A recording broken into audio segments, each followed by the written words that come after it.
Yep. Good. Yeah. Oh, okay. So this is my CAS project. And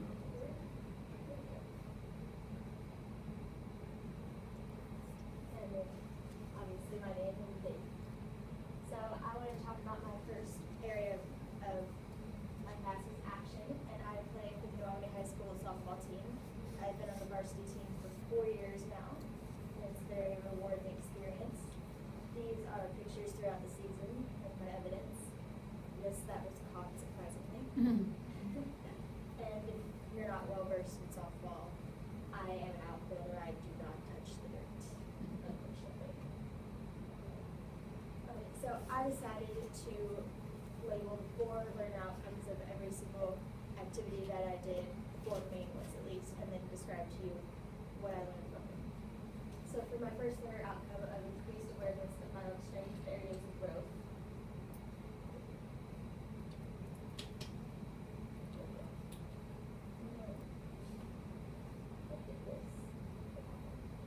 okay, we're going to do this one.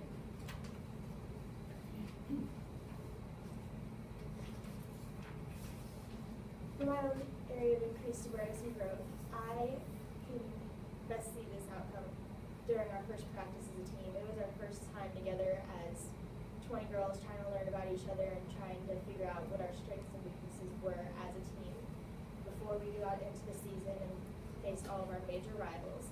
And it was full speed, so during conditioning, all you're doing is running around, strengthening yourself, trying to figure out how you throw best, what you need to fix. And then here, you're working on situations. You're working on what's going to happen in a real game. Are you going to get the girl out? Are you going to actually make the play? Are you going to hit? And so I thought it was really important that we all realized where we were and where we needed to be. My second area of growth for working collaboratively with others, it can also be seen in the first practice as a team, but I saw it most as in every single game. You cannot win a single game without working with your other teammates. Not one person wins the game, not one person gets the hit, not one person scores the winning run. Everybody has to work together.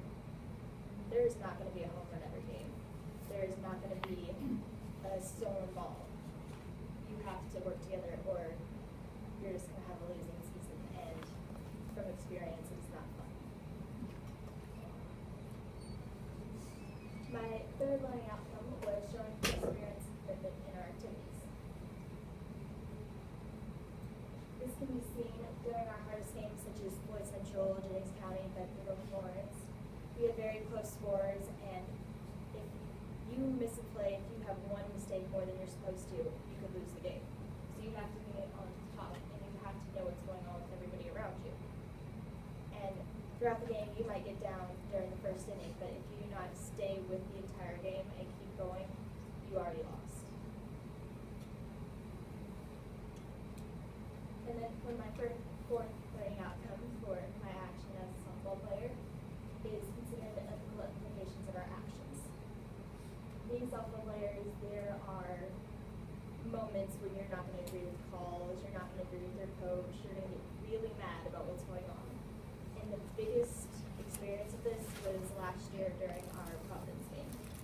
Our game got rained out after the 5th inning, and we were down by 4. During that inning, though, it got cut off, and we had come back with 5 more runs to be up.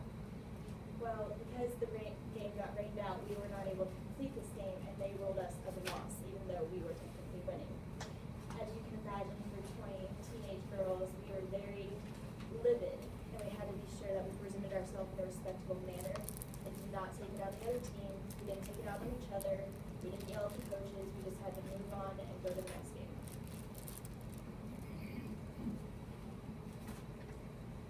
This area of my CAS would be service, but I also like to think that it can count as creativity. This right here is a learning chart for the readers and for mathematicians in first grade. To get about to M on this chart is exceptional for the first graders at my mother's school. If you got to Z, you are probably in the wrong grade. This is how it looks from where you're standing up, and all the little individual push pins are right here, are where are. And then right here is a picture of me leveling books at my mom's school. You don't realize how many different books kids have there and what each child needs to have until you look at the entire resources.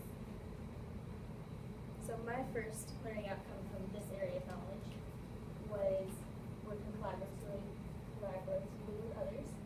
And I can see this often when I was working with the teachers in school. Teachers have a very strict manner on what they want to teach their students because they know what they need best. So we had to find what books they wanted, what books they wanted to put back into the storage unit, and which books they wanted to pull during certain times of the year. Because you have to teach to the children, and not every single kid is going to be in the same place, and not every single class is going to be learning the same thing at the same time. My second learning outcome for this was being engaged with issues of global importance. While I was leveling these books, I started thinking about how this is a Title I school, and these kids don't always have all the resources that we have as students. And then I started thinking, even though this is one of the lower level schools, there are schools all across the world that still do not have the resources that these children have. And it's kind of a morbid thing to think about when you think how children aren't always going to have the books they want and what they need to learn. My third area of outcome was the consideration of ethical implications of my actions. I spent a little bit of time tutoring these 6-year-olds, and I do work at a daycare, but 6-year-olds are a whole different ball field. You have to learn how they learn. You have to see what they understand. If you start explaining something and they don't get it, you cannot move on until they know what's going on. And that was a struggle for me because if you say one wrong thing, it's going to stick in their head. You have to know exactly what's going on at all times. And then my fourth learning outcome was to develop new skills. I had never leveled books in my life. I did not know that there were different areas. I thought it just went by grade level, not necessarily the individual level of the book. And I learned that a 2nd grader can have levels 4 through 6, while a 1st grader can technically have levels 1 through 5. And I did not know that there was such a wide area of knowledge for all these different children. This is a very bad picture, I'm so sorry. And then my last area for my CAS was creativity, and I decided to learn how to knit. Crocheting did not work out for me, so knitting was the special option. This is the first scarf I knitted. As you can tell, there are some. It's beautiful. Okay. And then this is another scarf I was working on. This is my 2nd scarf. As you can tell, it's a little more even, and I've learned how to keep it a little more consistent. So my first learning outcome was showing perseverance and commitment. Oh my goodness, whenever you first start to learn to knit, your fingers hurt. And I spent about 5 hours trying to learn how to get the yarn onto the needles without it falling off or me knotting it or my dog accidentally chewing on it. And so, after studying all the different stitches and looking at all these different books, finally was able to get it on there, but as you can tell, it was a very long process of figuring out how to do it just right and how tightly to stitch it. My second learning outcome was undertaking new challenges. I have never been the most creative type. I am not artistic at all. I love math, I love science, but after trying this, it was a very enlightening experience to learn that I can do more things than I thought, and to make something out of nothing is a really good skill to have, really. I mean, I could use this later on. I know my mother's friend wants a scarf now, and I told her there's a disclaimer on that of how good it would be. And then my last learning outcome was plan-initiated activities. I had to set aside time every week to start knitting and to know how much I needed to get done at one time. A scarf will take a very, very long time, and if you were to not plan ahead, you're going to have about 5 rows done, and you're not going to have anything to use. You might get a little washcloth at best. And so I thought it was just a great experience to learn how to knit.